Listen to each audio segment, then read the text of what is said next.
Hello everybody! StormClan's Folly is finally here. This super edition covers the story of StormClan, the clan Gailstar and StripesStar created by uniting WindClan and ThunderClan. We were first introduced to this story in Ivypool's Heart and got the summary of what happened, but now we're getting all the details. So, let's learn what happened to Gailstar, StripesStar, and StormClan. I covered the first couple chapters of this book in my video about the preview, but we'll go over them again quickly. Gailstar and StripesStar are born roughly 6 moons after SkyClan left the forest. At a gathering, Gailpaw and Stripepaw meet and get excited talking about the possibility of exploring what lies beyond clan territory. They have a lot of fun and enjoy each other's company. Seasons later, they both grow to become leaders of their clans.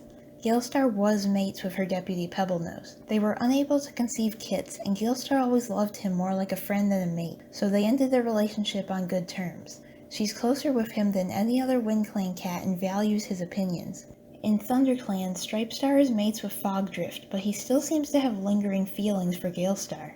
Their clans go to battle over stolen prey, and during the fight, Gailstar sends Fogdrift rolling into the grass, unaware there's a sharp stone hidden there. Fogdrift strikes her head on it, and though Gailstar tries to stop the bleeding, she dies. StripesStar is shaken, and Gailstar feels horrible about the accident. Despite the danger, she insists she goes to ThunderClan to see StripesStar and apologizes for Fogdrift's death. He is distraught, but he knows it was an accident and only blames himself for leading ThunderClan into battle. ThunderClan and WindClan are both low on prey, and StripesStar's spirits are lifted as he suggests their clans work together to take Sunning Rocks from RiverClan, guaranteeing more prey for ThunderClan. In return, he'll let WindClan continue hunting on his territory. Gailstar agrees to join him in an attack.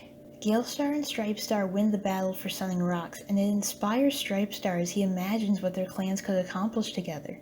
ThunderClan and WindClan remain allies, much to ShadowClan and RiverClan's disliking, and Gailstar and StripesStar meet regularly as friends. Sunning Rocks has been fought over by RiverClan and ThunderClan for generations, but this is probably the first time another clan has involved themselves. And such a close alliance between WindClan and ThunderClan would for sure be alarming so soon after SkyClan left. Could ShadowClan or RiverClan fall next to such a powerful rival? As their clans thrive with prey from the newly won territory, StripesStar and Gailstar sadly tried to end their alliance, but they're unable to suppress their feelings for each other. They secretly become mates, but when Gailstar becomes pregnant, they run out of time to hide. They announce to their clans that they will unite to create StormClan, and they're faced with much protest. Their warriors are angry and alarmed at the idea of destroying WindClan and ThunderClan, though the leaders insist the idea is to combine and showcase the best of these clans. Only when Gailstar reveals she's expecting kits does everything change. Pebblenose is especially moved. He and Gailstar tried to conceive a litter and continuously failed, so her bearing StripesStar's kits appears to be a blessing from StarClan, approving their union, and StormClan celebrates. Gailstar and StripesStar go to the Moonstone seeking StarClan's approval. They are faced by the clan founders, Thunderstar, Windstar, Riverstar, and Shadowstar. Skystar is off watching over Cloudstar. The ancient leaders do not give them their blessing, and warn Gailstar and StripesStar that if they proceed with creating StormClan, StarClan will abandon them and strip them of their 9 lives. The proud couple deny the will of their ancestors, and as promised, their 9 lives are violently taken from them. This moment is pretty dark and interesting. I forgot this was something StarClan could do, but when Rowan-Claw decided to step down as ShadowClan's leader, StarClan did take his remaining lives away. Not so violently though. So I guess this is something they can do if they choose. It's interesting that they never took them away from Broken Star or Tiger Star, who definitely did a lot more harm to the forest. But honestly, it's probably just something the Errands added recently that wouldn't apply to the older books. At the next gathering, Gailstar and StripesStar reveal that they've merged their clans to create StormClan, and the other clans are not happy. Despite having just lost Sunning Rocks, Birchstar sympathizes with the lovers, but tries to remind them that they're leaders and must think of their clans. They're being blinded by their love. Deep down, Gailstar seems to know this is right, but she pushes away these thoughts. Things go wrong right from the start. StormClan lives in the ThunderClan camp, but as they're building, a fire spreads through the territory. During the escape, Gailstar goes into labor, and she and StripesStar are devastated as the kits are stillborn.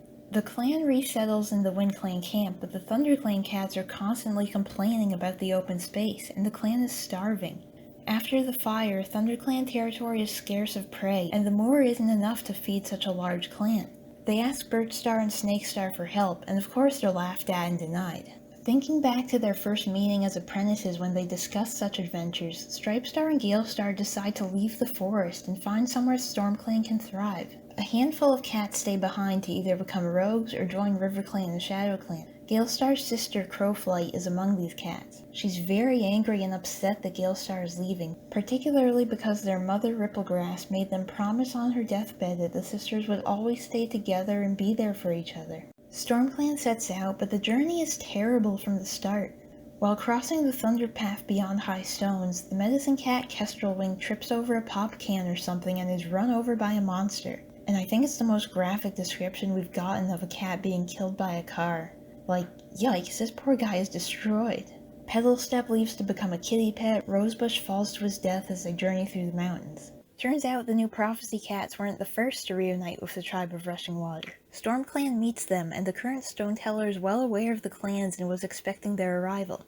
Gailstar and Stripestar remember hearing stories from their elders about how the first clan cats came from the mountains and are amazed to realize they were true. The tribe cats also know stories of Greywing and his companions leaving the mountains, but like the clan cats, they've started doubting their authenticity. So this explains why generations later, the clans and tribe have no knowledge of their relation to each other. Stoneteller gives them a warning she received about StormClan from the tribe of Endless Hunting.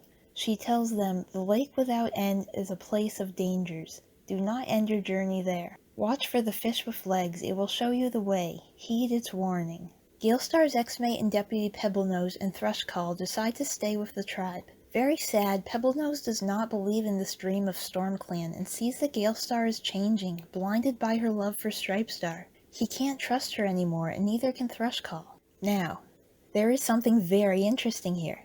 In one of the preview chapters, it's noted that Pebblenose spends most of his time with Thrushcall after his breakup with Gailstar. There was speculation that these two Toms could be mates, and sure enough, in this chapter there are multiple paragraphs where they are referred to as mates. Even though they're just brief confirmations, it's a huge breakthrough for Warriors. There have always been lots of LGBTQ ships in the fandom, and even some heavily implied romances in the books, like Tallstar and Jake and Ravenpaw and Barley. Not long ago, we got a preview page for the third Prophecies Begin graphic novel, which shows Ravenpaw admitting to having a mate back at the barn. This seemed like an exciting confirmation of he and Barley being canon, but I was skeptical that the publishers were beating around the bush. It's heavily implied it's Barley, us readers know it has to be Barley, but it looked like they weren't going to straight out confirm it. But in this case, it's right there in plain text that Pebblenose and Thrushcall are mates. This is the first time we've had direct confirmation of an LGBTQ couple, and it's an amazing breakthrough. It makes me wonder if this next graphic novel is going to straight out confirm Ravenpaw and Barley, and if we'll get more of this representation in future books. The StormClan flag might be dead, but the Pride flag is up. StormClan moves on and makes a temporary camp around a pool of water at the bottom of a hollow with a spiral path marked by ancient paw steps. Sound familiar?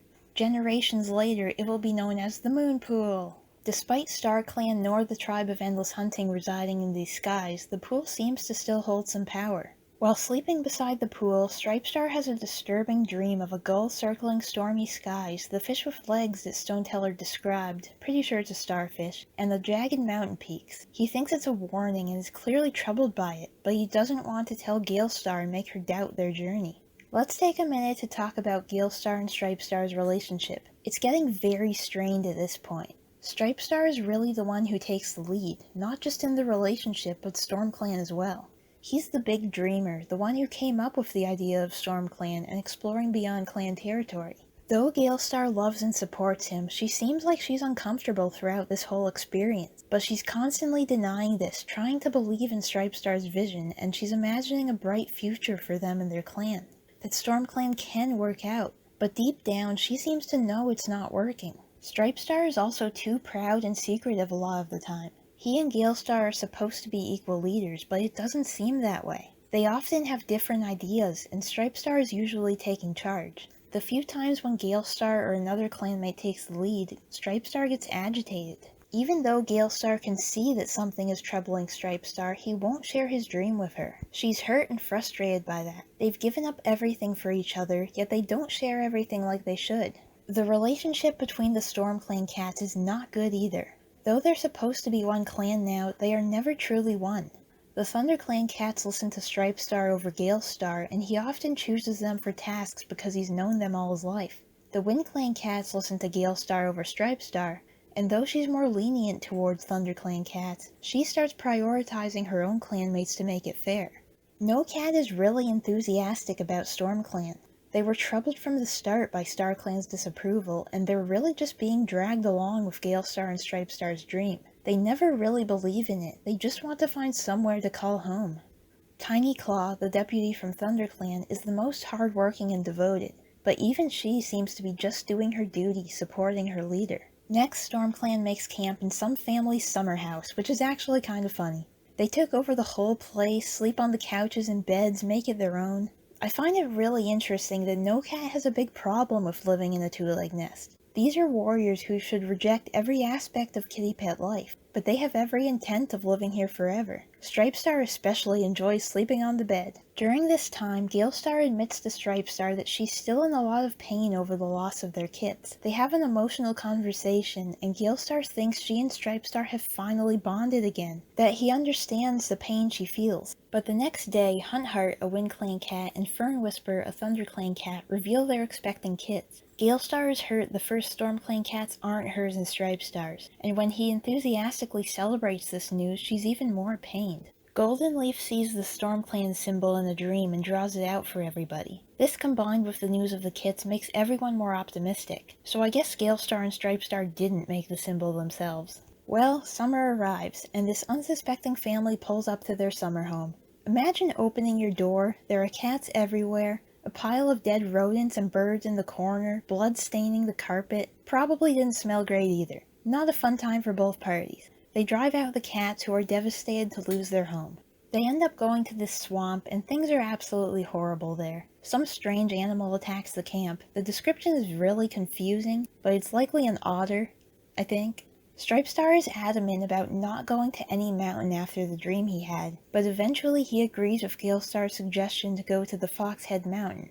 Stripestar gets very frustrated about Gailstar taking charge, but eventually relaxes and gets optimistic about their destination. StormClan sets up camp on a plateau on the Foxhead Mountain. Things look very promising at first. They even manage to bring down a hawk using the tribe's hunting technique, but they never catch another.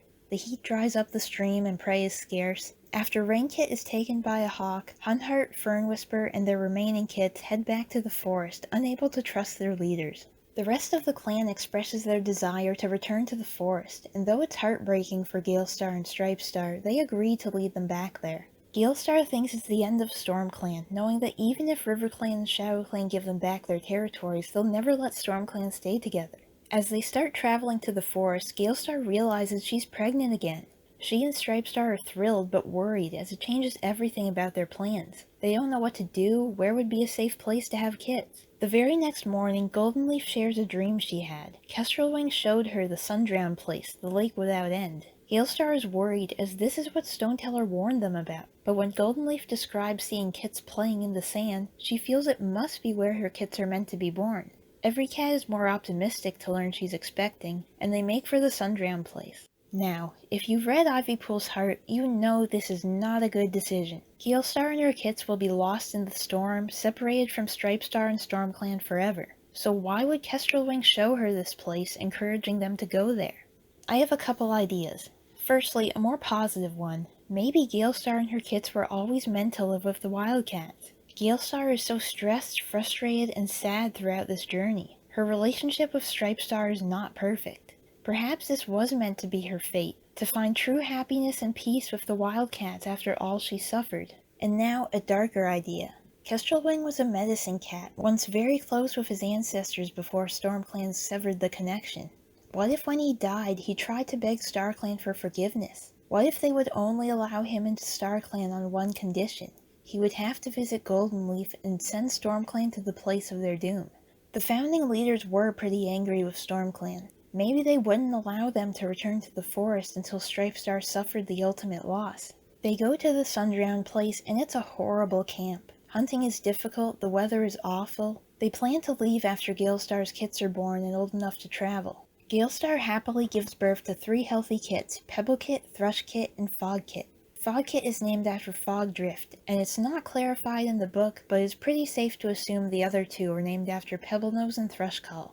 Eventually, Stripestar is horrified to see his disturbing dream coming true. He sees the gull overhead, the stormy sky, the Foxhead Mountain in the distance, and the starfish. He races to the camp and insists they have to leave, forced to share his dream at last with Gailstar. Gailstar is infuriated that he's kept the secret from her. So much loss could have been prevented had they known to avoid this place. But later she'll realize she's partly at fault too. She heard Stoneteller's warning but chose to ignore it as she focused on finding a place to have her kits. The kits are too small to travel, and Gailstar feels they will be in more danger if they leave. But as the storm worsens, she agrees with Stripestar and they get to safety. Now certain that StormClan must leave, they head out one morning when the storm eases, but as they climb the rocks, the storm takes a turn for the worse. While Stripestar struggles to lead the clan to safety, at the back of the group, Fogkit is spooked by thunder and runs, and Gailstar finds herself lost after catching her. As we know from Ivypool's heart, Gailstar finds a crevice to shelter with her kits until the storm lets up, but a rock slide traps them inside. When Stripestar gets the clan to a plateau, he realizes they're missing and desperately searches, again after the storm is over, but they can't find Gailstar and the kits anywhere. Eventually, Stripestar is forced to make a hard decision. The clan wants to move on, and they seem to believe Gailstar and the kits are dead. He sees how much his clanmates have suffered over he and Gailstar's folly, and feels he needs to save StormClan from himself by granting their wishes to return to the forest. Meanwhile, Gailstar is unable to move the boulder, trapping her and her kits in the crevice. Funny enough, she's angrily thinking about Stripestar and growls loudly, which alerts the Wildcats to her. Boundhunt and two of his companions welcome them into the Wildcats' camp, where they can eat and rest until they're well enough to search for StormClan. When another storm happens, Gailstar is upset as she realizes it will have washed away any scent trail StormClan left. Boundhunt goes back with her to the Sundrown place for several days, but sure enough there is no sign of them.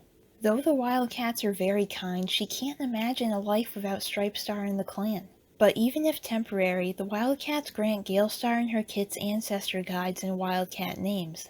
The kits become Thrushroll, Fognuzzle, and Pebblelunge. Gailstar is given the name Gailrise, though she doesn't use it yet. Eventually, Gailstar realizes she's never felt so loved and at home like she's felt with the Wildcats. Boundhunt is incredibly kind, devoted, and she deeply values his honesty, something Stripestar always lacked. He and the kits have formed a bond as well. After Thrushroll, Fognuzzle, and Pebblelunge are made Prowlers, Gailstar's guide Rise Stretch shows her a vision of what her future could be if she stays with the Wildcats. She's more content than ever, nursing half Wildcat kits. It's a future she wants. That night, Gailstar expresses her wish to remain a Wildcat and become Boundhunt's mate, and happily accepts her new name, Gailrise. Meanwhile, Stripestar is devastated by the loss of his family. Goldenleaf shares a dream she had, which she believes means StormClan must separate once they reach the forest, becoming WindClan and ThunderClan again. They are all in agreement, especially now that Gailstar is gone. The WindClan cats feel like they're just following the leader of another clan now. More evidence that StormClan never truly existed. It was always WindClan and ThunderClan mingling. Though Stripestar asks that StormClan stay together until they reach the forest, during the night the WindClan cats set out on their own ahead of ThunderClan. When they get to the forest, ShadowClan and RiverClan aren't thrilled to see them, and every cat is furious to hear Stripestar left Gailstar and their kits behind. Though ShadowClan and RiverClan are reluctant to give up WindClan and ThunderClan's territory, they agree that StarClan will have the final decision. Stripestar goes with his clan to the Moonstone and begs StarClan to forgive his clanmates. The founding leaders are quite angry with him. They allow ThunderClan and WindClan to return to their territories on one condition. They must never speak of StormClan ever again, for the idea of combining clans is too dangerous. StormClan must be forgotten. But Stripestar's punishment is to never forget. He is being demoted to a warrior, Stripebark, since exiling him away from the mess he's made is no punishment. He will be driven to serve and protect his clan after all he's done. Whitestep is chosen to become ThunderClan's new leader, Whitestar, and she chooses Tumbletail to be her deputy. A lot of ThunderClan cats who turn to other clans refuse to come back, so they recruit some loners and kitty pets during this time. Meanwhile, Crowflight, Gailstar's sister, becomes WindClan's leader, Crowstar. Though Stripebark grows old in ThunderClan, he forever mourns Gailstar, their kits, and the mistakes he made. And that's the story. I had hoped we'd get to see how ThunderClan and WindClan were rebuilt, but I was actually surprised to see StripesStar return to the forest to be part of it. For some reason I assumed he must have died somewhere on the journey. It's pretty tragic that he, who initiated the whole idea of StormClan and lost it all, is forced to continue living in a world without it, where he can't even speak of his pain. On the other hand, Gailstar, who everyone thinks suffered a horrible fate, actually gets the happy ending she deserves. Though she does still think of StripesStar, she seems at peace with losing him, even wishing him happiness without her. She still has her kits, the kits she always wanted that were so hard for her to at last bring into the world. She's finally found a place to call home, and where she doesn't have to be the leader taking care of others all the time. She can relax, enjoy the company of the other wildcats. And then there's Boundhunt, a cat full of devotion and honesty who would never wrong her in the ways StripesStar did. Gailstar is definitely in a much better place than she would have been had she stayed with StormClan. Overall, I really like this book. We were thrown into a new time period with a unique story, even if a lot of it was tragedy. I rarely get negative, but I do want to discuss some things that disappointed me about this book. Firstly, the biggest for me. Where were Birdflight, Spotted Pelt, and Gorseclaw? I was so excited to see them in the allegiances, but they aren't mentioned in the book once. I was so looking forward to seeing what happened to them next and how they felt on the journey so soon after losing SkyClan. Birdflight's opinions could have been invaluable, and her thoughts on leaving just like Cloudstar and her clan once did would have been great to see. We know Tigerstar and Spotted Leaf are descendants from Spotted Pelt and Gorseclaw, so I guess they were among the cats who returned to the forest and stayed in ThunderClan. My guess is the Aarons had already written the book when they realized they forgot these three would be in ThunderClan during this time, and added them to the allegiances. But such a missed opportunity! Maybe we'll still at least get a Birdflight novella at some point. Following this, very few of the WindClan and ThunderClan cats actually get character development. The deputies, Pebblenose and Tinyclaw, are the ones we get to know the best. The medicine cats, Goldenleaf and Stoneflower, are there, but I feel like they were lacking as well. I would have liked to know more about these cats, their families, different personalities, how each felt along the way. A new cast of characters is one of the most intriguing things about this book, yet very few of them are actually memorable. But still, I look forward to designing them all.